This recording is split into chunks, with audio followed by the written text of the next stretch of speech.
गौहर जान अपने दौर की सबसे महंगी गुलकार, बरसगीर में जिसका गाना सबसे पहले ग्रामोफोन पर रिकॉर्ड किया गया। जब सोना 20 रुपए तोला था, उस वक्त गौहर जान एक गाने का मुआवजा 3000 रुपए ले रही थी। इसी हवाले से हम बात करेंगे आज की इस वीडियो में।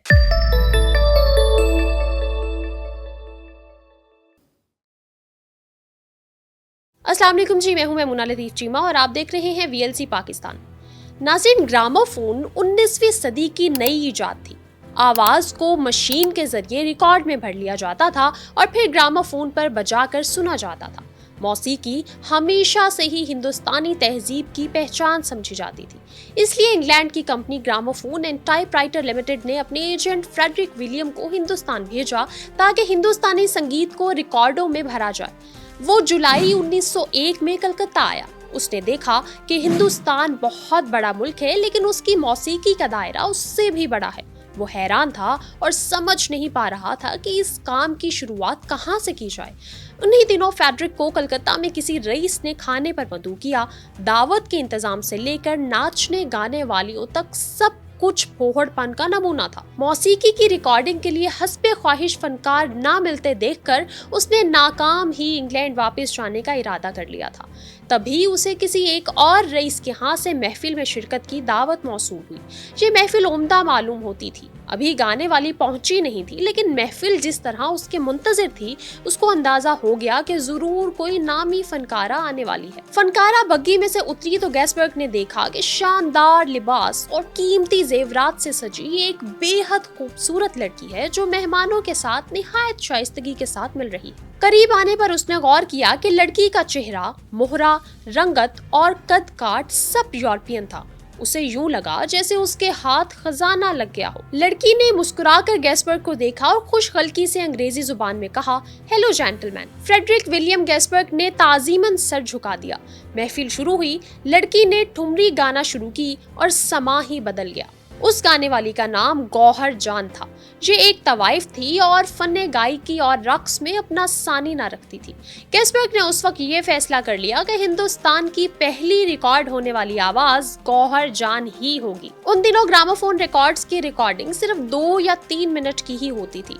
उधर क्लासिकी गाना लंबा होता था। आलाप और बंदिश में लय के भी 3 हिस्से होते हैं, विलिम्बत, मुद्दिया और दुरुद। उसके अलावा भी कई चीजें शामिल होती हैं। क्लासिकी मौसीकी को महज 3 मिनट में गाना और रिकॉर्ड करवाना चुनौती भरा तो था ही, बेहद मुश्किल भी था। उसी वजह से उस वक्त के बड़े बड़े गायकों ने ग्रामोफोन कंपनी के लिए गाने से मना कर दिया था। क्लासिकी मौसीकी तो एक तरफ, किसी भी हिंदुस्तानी संगीत को महज 3 मिनट में गाना उस जमाने में बज़ाहिर नामुमकिन काम था, लेकिन इस चैलेंज को गौहर जान ने कबूल किया। 8 नवंबर 1902 वो तारीखी दिन है जब हिंदुस्तान में पहली बार गुलकारी की रिकॉर्डिंग का सिलसिला शुरू हुआ। गौहर जान ये रिकॉर्डिंग करवाने स्टूडियो पहुंची। कलकत्ता के एक होटल में 2 बड़े कमरों को इस मकसद के लिए स्टूडियो में तब्दील कर दिया गया। गैसबर्ग ने अपनी किताब में उस दिन का अहवाल कुछ यूं दर्ज किया है कि जब वो रिकॉर्डिंग के लिए आईं तो उनके साजिंदे भी बहुत पुरजोश थे। हिंदुस्तान की सबसे बड़ी गाने वाली की खुद एतमादी भी बेपनाह थी। वो अपनी कदर जानती थी। उनसे मुआवजा तय करने में हमें पसीना आ गया। गौहर जान ने कंपनी से फी रिकॉर्डिंग का एवज 3000 रुपए तय किए, जो उस वक्त के हिसाब से बहुत ज्यादा थे। ये वो जमाना था जब सोने की फी तोला कीमत सिर्फ और सिर्फ 20 रुपए थी।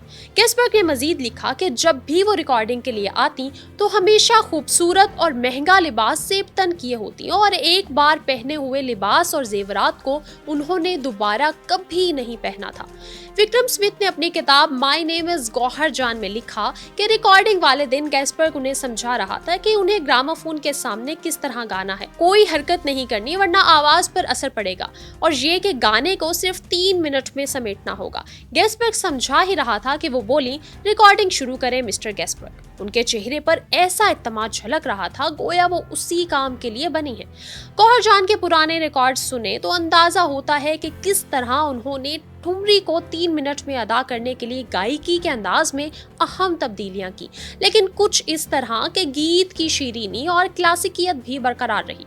इन तब्दीलियों को बाद में आने वाले फनकारों ने जूं का तू इस्तेमाल किया। सा के सुर के साथ चंद सेकंड्स का अलाप, फिर मुखड़े की अस्तहाई। गौहर अस्तहाई को 2-3 तरह से गाती और फौरन ही अंतरे पर कुछ देर रुककर अस्तहाई पर लौटाती, फिर तान लेकर कुछ देर मुखड़े पर रुकती और अस्तहाई पूरी करती। गाना खत्म होने पर बेजुबान अंग्रेजी कहती, माय नेम इज गौहर जान। उनका ये अंदाज आज बहुत मुनफरिद और अनोखा मालूम होता है, लेकिन दरअसल ये एक तकनीकी जरूरत थी। गाने रिकॉर्ड करके उसकी प्लेट्स बनाने के लिए उन्हें जर्मनी के शहर हनोवर भेजा जाता था। वहाँ टेक्नीशियंस गाने को सुनते, उनकी प्लेट्स बनाते और आखिर में बोले गए गुलकार के नाम को सुनकर ये समझ जाते कि इस गीत को गाया किसने है। फिर उस गुलकार के नाम का लेबल प्लेट्स पर लगाकर हिंदुस्तान के बाजारों में भेज दिया जाता।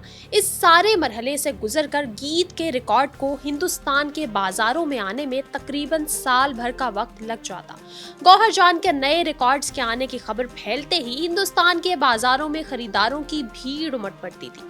गौहर जान ने ठुमरी, दादरा, भजन, हुरी और चीती के अलावा ख्याल और धरपद भी गाया, जिनमें जूनपुरी, भोपाली, मुल्तानी, भेरवी और पहाड़ी जैसे राग भी शामिल हैं। उन्होंने 20 मुख्तलिफ जुबानों में गाया और उनके गाए हुए गीतों के 600 रिकॉर्ड्स बनाए गए। गौहर जान को हम हिंदुस्तान की पहली इंटरनेशनल स्टार भी कह सकते हैं। उनकी शोहरत हिंदुस्तान से बाहर भी मौजूद थी। ऑस्ट्रिया में बनने वाली माचिस की डिब्बिया पर उनकी तस्वीर होती थी। डिब्बिया पर मेड इन ऑस्ट्रिया लिखा होता था और वो ऑस्ट्रिया के अलावा हिंदुस्तान में भी फरोख्त होती थी। ग्रामोफोन रिकॉर्ड्स की कंपनियां उनकी तस्वीरें शाया करती थी और अपनी फरोख्त में इजाफा करती थी। उनकी तस्वीरें पोस्ट कार्डों पर होती, जिन्हें लोग किताबों पर चश्मा करते थे। पंजाब और राजस्थान के कठपुतली खेलों में उनके नाम के किरदार बनाए जाते थे। 26 जून 1873 को गौहर जान की पैदाइश आजमगढ़ में हुई थी। उनके माँ बाप दोनों ही यूरोपियन थे। ये भी कहा जाता है कि उनका ताल्लुक अर्मीनिया से था। उनके बाप का नाम विलियम रॉबर्ट जॉबर्ट था और वो किसी आइस फैक्ट्री में मुलाजिम थे। उनकी माँ का नाम विक्टोरिया हैमिंग था और कहा जाता है कि उनकी पैदाइश हिंदुस्तान ही की थी। विक्टोरिया को नाच गाने का शौक था। विलियम और विक्टोरिया की शादी 1872 में हुई थी और अगले ही वर्ष 26 जून 1873 को उनके यहाँ बेटी पैदा हुई, जिसका नाम एंजेलिना योवर्ड रखा गया। लेकिन उस दौरान दोनों के दरमियान नाचाकी हो चुकी थी और बात तलाक पर खत्म हुई। विक्टोरिया ने तलाक के बाद बनारस का रुख किया और नाच गाने का पेशा अख्तियार कर लिया। बनारस में उस जमाने में मुसलमान तवाइफों का बोलबाला था। विक्टोरिया ने भी तर्क मजहब करके अपना नाम और पहचान बदल ली। खुर्शीद नामी एक शख्स से निकाह कर लिया। बेटी को एंजेलिना से गौहर जान बना दिया और खुद विक्टोरिया से बड़ी मलकाए जान बन गई। उन्हें बड़ी मलकाए जान कहने की ये वजह थी कि उस जमाने में मलकाए जान नामी 3 और मशहूर तवाइफें भी मौजूद थी। ये उन सबसे बड़ी थी, इसलिए इसे बड़ी मलकाए जान कहा जाने लगा। बहुत जल्द बड़ी मलकाए जान ने एक रकासा और गायिका के तौर पर बनारस में मुस्तहकम हो गई और 1883 में कलकत्ता में नवाब वाजिद अली शाह के दरबार में अपना फन पेश करने लगी। यही वो वक्त था जब गौहर जान की मौसीकी और रक्स की तालीम शुरू हुई। गौहर को पटियाला के काले खां उर्फ कालू उस्ताद, रामपुर के उस्ताद वजीर खां और पटियाला घराने के उस्ताद अली बख्श ने क्लासिकी मौसीकी की तालीम दी। कथक उस्ताद बरिंदा दीन महाराज मशहूर कथक रकास पर जो महाराज के दादा के भाई थे, उनसे गौहर जान ने कथक रक्स की तालीम हासिल की। सर्जन बाई से धरपद और चरणदास से बंगाली कीर्तन की तालीम पाई। दर हकीकत बड़ी मलकाए जान और उनकी बेटी गौहर जान की पहले उस्ताद इमदाद खान थे, जो मलकाए जान के गाने के साथ सारंगी पर संगत किया करते थे। गौहर की माँ बड़ी मलकाए जान चूंकि रक्स और मौसीकी की माहिर थी, इसलिए उन फनून की बारीकियों को देखते सुनते गौहर का बचपन गुजरा। हिंदुस्तानी क्लासिकी मौसीकी और कथक रक्स सीखने के अलावा गौहर जान ने बंगाल के राहिन संगीत की तालीम भी हासिल की थी। अपनी गायकी से लोगों को हैरत में डाल देने वाली गौहर जान पहली डांसिंग गर्ल भी थी और ग्रामोफोन पर रिकॉर्डिंग करवाने वाली पहली आवाज का एजाज भी उन्हें हासिल है। रियासत दरभंगा के महाराज लक्ष्मेशूर संघ के महल लक्ष्मेशूर विलास पैलेस में 1887 में जब गौहर ने महज 14 साल की उम्र में गाना पेश किया, तो वहां मौजूद तमाम लोग गौहर की गायकी के कायल हो गए। गौहर को शहर दरभंगा इतना पसंद आया कि वो दरभंगा राज से बाकायदा मुंसलिक हो गई। लक्ष्मेशूर मजदूर संघ जब तक जिंदा रहे, दरभंगा राज से गौहर मुंसलिक रही। 1896 में उन्होंने कलकत्ता में अपने फन का मुजाहिरा करना शुरू किया। उनकी शोहरत बढ़ती गई और मुल्क भर में उनकी गायकी के चर्चे होने लगे। दिसंबर 1911 में दिल्ली के दरबार में prince of Wales king George पंचम की ताजपोशी के मौके पर मुनक्कदा तकरीब में गाने के लिए गौहर जान को बुलवाया गया था, जहां उन्होंने अपनी हम असर गुलकारा इलाहाबाद की जानकी बाई और छप्पन छरी के साथ मिलकर खास तौर पर तैयार की गई एक मुबारकबादी गाई थी, जिसके बोल थे, ये जलसा ताजपोशी का मुबारक हो, मुबारक हो।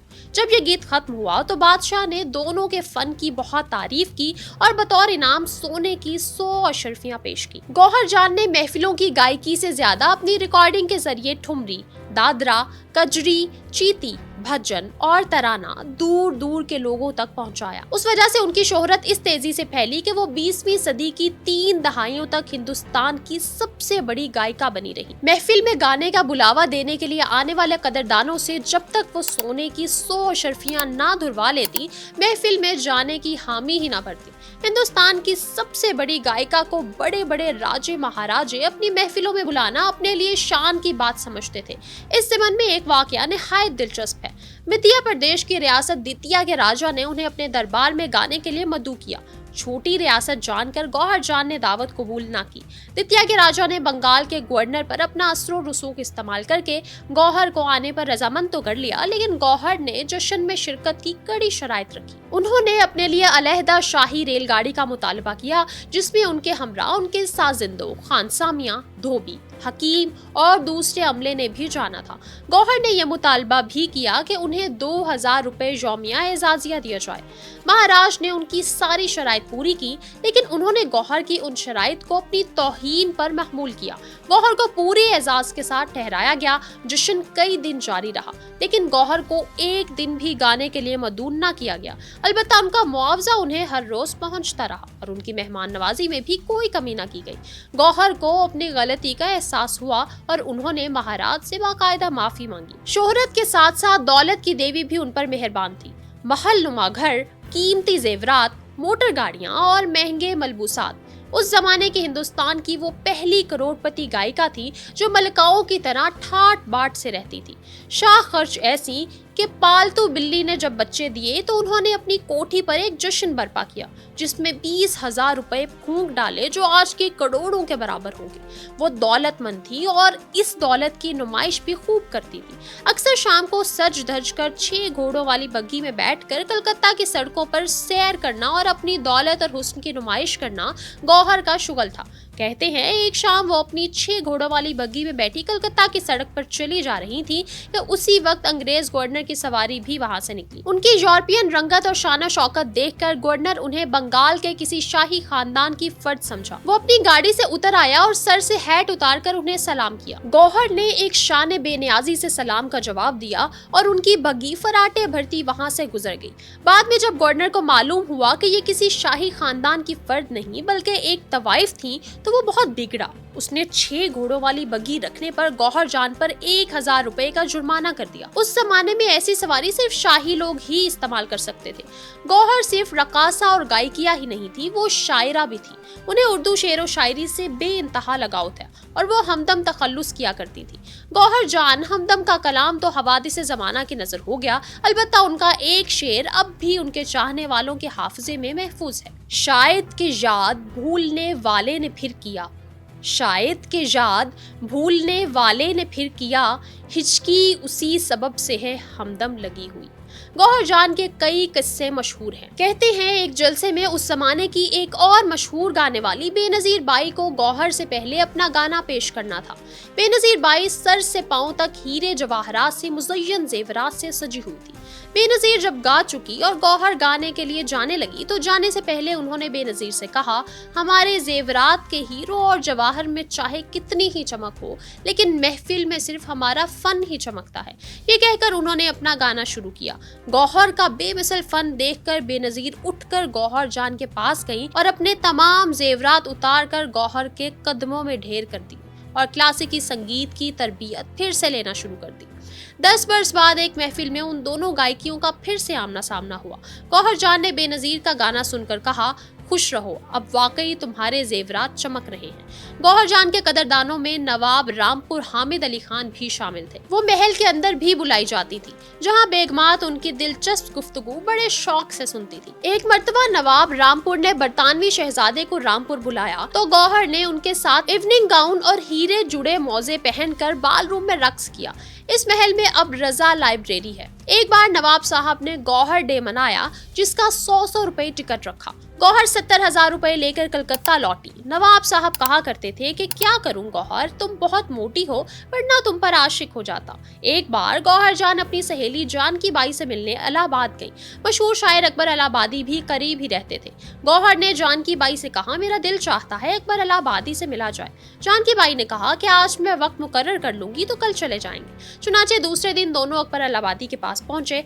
जानकी बाई ने तारुफ कराया और कहा कि ये कलकत्ता की निहायत मशहूर मारूफ मुगनिया गौहर जान है, आपसे मिलने का बेहद इश्तियाक था, लिहाजा उनको आपसे मिलवाने लाई हूँ। अकबर इलाहाबादी ने कहा, ज़हे नसीब, वरना मैं ना इमाम, ना गौस, ना कुतब और ना कोई वली जो काबिल ज़ियारत ख्याल किया जाऊं।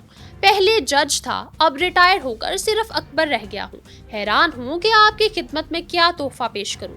खैर, एक शेर बतौर यादगार लिखे देता हूँ। ये कहकर ये शेर फिलबदी एक कागज पर लिखा और गौहर जान के हवाले किया। खुश नसीब आज भला कौन है गौहर के सिवा, सब कुछ अल्लाह ने दे रखा है शौहर के सिवा। गौहर ने बरजस्ता जवाब दिया, यूं तो गौहर को मुयस्सर है हजारों शौहर, हाँ पसंद उसको नहीं एक भी अकबर के सिवा। ऐसा नहीं था कि रक्स और मौसीकी के इस सफर में मोहब्बत ने कभी गौहर के दिल पर दस्तक ना दी हो। 1904 में उनकी मुलाकात थिएटर के एक फनकार अमृत केशु नाइक से हुई थी। अमृत पारसी मजहब से ताल्लुक रखते थे। ये मुलाकात होते होते मोहब्बत में बदल गई थी। मुमकिन था कि दोनों शादी कर लेते, लेकिन किस्मत को शायद कुछ और ही मंजूर था। चंद ही साल बाद यानी 1907 में अमृत केशु का इंतकाल हो गया। गौहर के लिए ये सदमा नाकाबिले बर्दाश्त था। उन्होंने फिर उम्र भर शादी ना करने का फैसला कर लिया था, लेकिन अकबर इलाहाबादी का शेर शायद उनके दिल में तीर बनकर लगा था। उन्होंने वापस आते ही अपने सेक्रेटरी अब्बास के साथ, जो उम्र में उनसे बहुत छोटा था, शादी कर ली। लेकिन ये शादी भी कुछ ही अरसे चल पाई। दरअसल अब्बास शुरू ही से उनके साथ वफादार नहीं था। उसकी नजर गौहर जान की मालो दौलत और जायदाद पर थी। दोनों के दरमियान जब नाचाकी शुरू हुई तो तलाक का मामला अदालत तक पहुंच गया। महंगे वकीलों की फीसें अदा करने और कोर्ट कचहरी के चक्कर काटने में गौहर की जायदाद का बड़ा हिस्सा फरोख्त हो गया। उनकी माली हालत दिन ब दिन खराब तर होती चली गई। उनके आखिरी हिस्से में उन्हें मैसूर के राजा कृष्ण विड्यार की जानिब से दरबार में आने का दावतनामा मिला। नाकाम मोहब्बत और टूटी हुई शादी के बाद माली तंगी ने गौहर जान को घेर रखा था। उन्होंने बखुशी उस दावतनामे को कबूल कर लिया। 1928 में वो मैसूर के शाही महल चली गई, जहां 1 अगस्त को उन्हें शाही गायिका करार दिया गया। लेकिन वो सिर्फ 18 महीने ही और जी पाई। 17 जनवरी 1930 को उनका इंतकाल हो गया। उन्होंने 57 वर्ष की उम्र पाई। बरसगीर की मौसीकी की तारीख में उनका नाम हमेशा इस खुसूसियत के बाइस जिंदा रहेगा कि वो पहली ऐसी गुलकारा थी जिनकी आवाज रिकॉर्डों के जरिए हम तक पहुंची, और आज हम 1 सदी से ज्यादा पुरानी इस गायकी को सुन सकते हैं। जी नाज़रीन, आपको गौहर जान की कहानी सुनकर कैसा लगा, हमें कमेंट सेक्शन में जरूर बताइएगा। इसी के साथ इजाजत दीजिए। अल्लाह हाफिज।